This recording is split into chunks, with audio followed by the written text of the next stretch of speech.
नमस्कार, news for India में आपके साथ मैं हूं देबुश्री भट्टाचार्य गोस्वामी। दिल्ली एनसीआर में वायु प्रदूषण की स्थिति लगातार गंभीर बनी हुई है। वायु प्रदूषण के कारण आम जनजीवन अस्त व्यस्त हो गया है। स्थिति से निपटने के लिए सरकार ने बैठक की और ग्रेडेड रिस्पांस एक्शन प्लान 3 यानी GRAP 3 के प्रतिबंधों को लागू कर दिया है। इसके तहत 5वीं तक के स्कूल बंद कर दिए गए हैं। ये प्रतिबंध शुक्रवार के सुबह 8 बजे से अगले आदेश तक लागू किया गया है। देखिए ये रिपोर्ट। दिल्ली की मौजूदा स्थिति से लगता है कि प्रदूषण और दिल्ली अब एक दूसरे के मानक बन गए हैं। देश की राजधानी की ऐसी हालत है कि वहां चैन के 2 सांस लेना भी मुश्किल हो गया है। दिल्ली की सुबह की शुरुआत आसमान में धुंध के साथ, तो वहीं शाम आंखों में जलन और गले में खराश के साथ खत्म होती है। यमुना की हालत तो क्या ही कहें, पानी तो पीना दूर, शायद उसके सामने खड़े रहने से भी आप बीमार महसूस करने लगेंगे।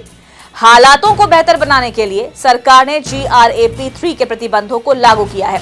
इसके तहत दिल्ली में आज से कई गतिविधियों पर रोक है। 5वीं तक के स्कूल बंद कर दिए गए हैं। इमारतों के निर्माण और ढाने पर प्रतिबंध लगा दिया गया है। पूरे एनसीआर में स्टोन क्रशिंग प्रतिबंधित है। BS3 और BS4 के मानकों वाले वाहनों को दिल्ली एनसीआर में चलाने पर रोक लगाई गई है। सरकार को उम्मीद है कि इन उपायों से वो प्रदूषण पर नियंत्रण लगा सकेगी, लेकिन अब तक इन उपायों का कुछ खास असर देखने को नहीं मिल सका है। अब तक हर साल सर्दियों से पहले दिल्ली की हवा जानलेवा हो जाती है। केंद्रीय प्रदूषण नियंत्रण बोर्ड के मुताबिक दिल्ली में अधिकतर जगहों पर AQI यानी एयर क्वालिटी इंडेक्स 400 से ऊपर और कई जगहों पर 450 से अधिक रहा, जो कि प्रदूषण की गंभीर श्रेणी है। प्रदूषण की यह स्थिति स्वास्थ्य के लिए खतरनाक है, क्योंकि PM 2.5 इतने महीन कण होते हैं जो फेफड़े में अंदर तक चले जाते हैं और अन्य अंगों को प्रभावित करते हैं।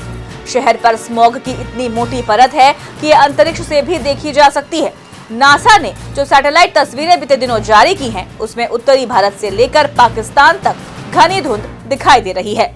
पिछले कई सालों से सर्दियों की शुरुआत में प्रदूषण इसी तरह से भयावह हो जाता है। सरकार की ओर से सिर्फ वादे और कई अस्थायी उपाय किए जाते रहे हैं, लेकिन इन सब से कोई पुख्ता सुधार होता नहीं दिखता।